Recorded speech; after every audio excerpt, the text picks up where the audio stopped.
Be careful when facing a Mega Scizor, because before you know it, you might get your chances of winning cut off.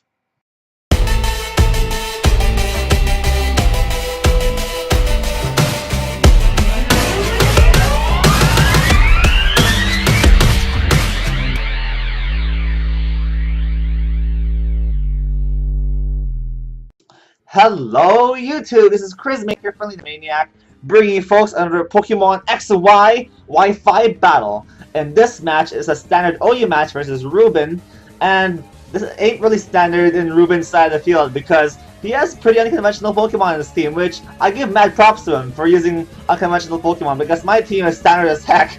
So looking at Ruben's team, he has a Murkrow and a Leaviany and a Houndoom. Although Houndoom is OU, I think it's like it's a substandard OU Pokemon. It's not that good in OU, in my opinion. And he has a Murkrow, which can do pretty good with Prankster, and a Leaviany, which will obviously set Stealth Rocks. I mean, not Stealth Rocks, Sticky Web. But I have a pretty standard team right here, and it looks like I could do well with this team and sweep with my Scizor if I get Houndoom out of the way. So that is basically my strategy for this game. Anyways, so we left with Rotom because Rotom is a very good lead against everything, basically. And he brings in Crobat right here. And with Crobat, I can still hit it up with Hidden Power Ice because it'll do like a lot of damage to it. And I have Choice Specs too, so this is looking like a 2-hit KO. And he knows that I have Hidden Power Ice, so I protect him to switch out right here. And I go right into Caius, my Gliscor, just to face the other Pokemon that he's bringing in. But instead he goes for Roost right here, which was a really good play for him. I don't know if he was predicting my switch or not, but now he has a full health Crobat, and my Hidden Power Ice was essentially useless because I couldn't really do much after that Roost. And he scouted out my Hidden Power, and I can't surprise him anymore with that, so that kind of sucks. But anyway, in comes Murkrow. I knock off the next Pokemon that he brings in, and I knock off his Eviolite, which is really lucky. And now this Murkrow is considerably less bulky than it was before, because Murkrows are surprisingly bulky after Eviolite. Anyways, he goes for a Feather Dance right here, just seeking to lower my Garchomp's, I mean not Garchomp's, Gliscor's attack. But nope, I just bring my Rotom, Hidden Power Ice next Pokemon that comes in, or his Murkrow, and it does heavy damage to his Murkrow. I'm surprised it didn't knock it out. That shows you folks how bulky Murkrow is. That's a Hidden Power Ice without the Eviolite, and it still survives that. And then Choice Specs, max special attack, so that is ridiculous. And he can just keep roosting up and stalling me out. But eventually I'm gonna get like a crit right here, hopefully. But he's getting more HP back for his roost than I'm doing to him with Hidden Power Ice. So it looks like he is going to survive and live with his Murkrow if I don't get a crit.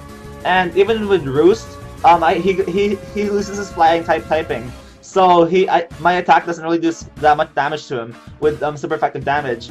Anyways, I bring in my Ferrothorn, and he brings in his Houndoom. And I'm like, okay, he's gonna overpredict with his Houndoom. I'm gonna set up Stealth Rocks, and all will be well. And he's gonna leave this place feeling sad that he overpredicted. So he Mega Evolves, and he just goes for a Fire Blast right away. And I'm like, damn, I overpredicted. This sucks, and I just lose my Ferrothorn right off the bat. And Stealth Rocks would greatly benefit my team because 3 out of his 6 Pokemon, I believe, are weak to Stealth Rocks. But now, my Ferrothorn is just out of the game, just like that. And his team is looking like it's doing pretty good against my team so far. Anyways, I go for Scald, the next Pokemon that he brings in. He brings in his Garchomp. He gets burnt, which is awesome. And I've burnt Garchomp, this near useless Garchomp. But this Garchomp still has a deadly weapon up his sleeve, which is Earthquake. And I don't want to stay into that because it still would do a lot of damage to me. I bring in Amazon, my Scizor, the star of this show.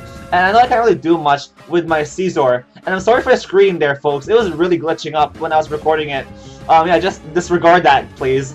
Anyways, I predict his Houndoom to come back in. And I bring in Tsushima, my my Tentacruel. But he just stays in Earthquakes. I guess he's just sacking off his Gliscor at this point. I mean his Garchomp. I keep mixing those two up. That's kind of annoying.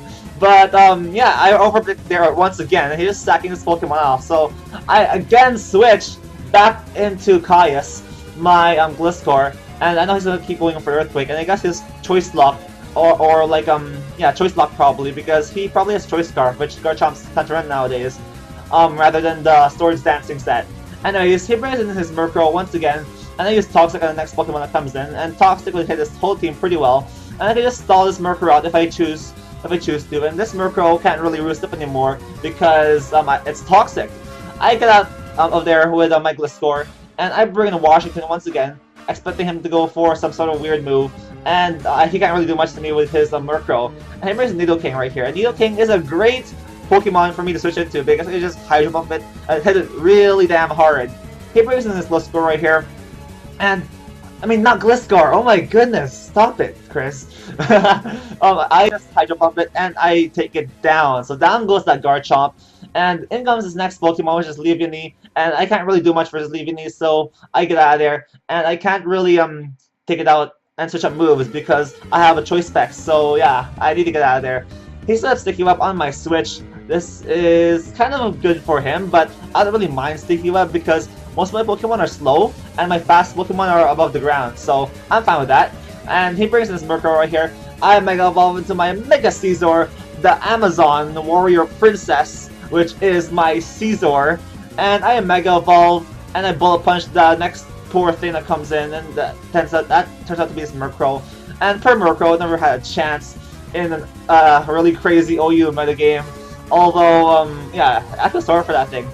He brings in his Houndoom. This gives him a free switch to do it, and I bring in my Chandelure, and this is the only one Pokemon which it's kind of held back by a Sticky Web. But with his Flash Fire, I could just absorb that. But yeah, he just Dark Pulses my Chandelure and destroys me. So this Houndoom is looking like to be a big threat to my team.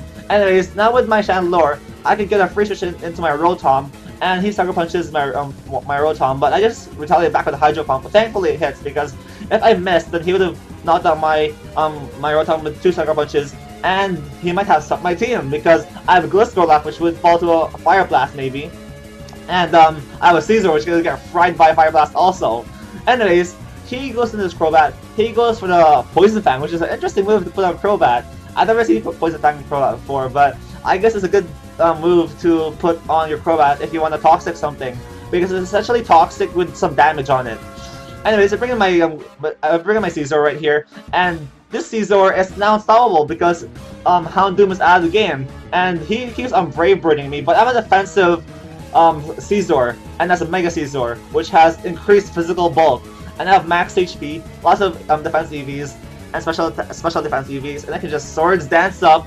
And it looks like it's really bad for Ruben right now because he has really no way to stop my my Scizor boosting up, dancing in front of his face, and like sweeping his team eventually. So even with the Brave Birds, he can only hope for a crit right here, and I could just boosting up, and he won't do that much damage to me. So he keeps Brave Birding me desperately, trying to break the fortress. Well, not fortress, but like this bastion of Scizor, and he actually gets a crit right here, but that's not even enough to take down my what's it called? My Scizor. And Scizor is unstoppable right now. You can't stop it from setting up because it can just keep boosting up, Swords Dancing, and destroying your team with Bullet Punch.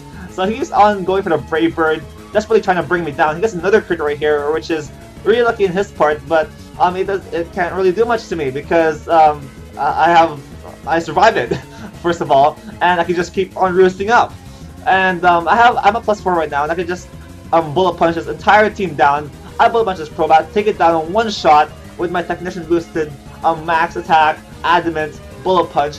In comes Nidoking, and Nidoking it might be able to survive one Bullet Punch, and no, it doesn't. It gets taken out right away into a Bullet Punch.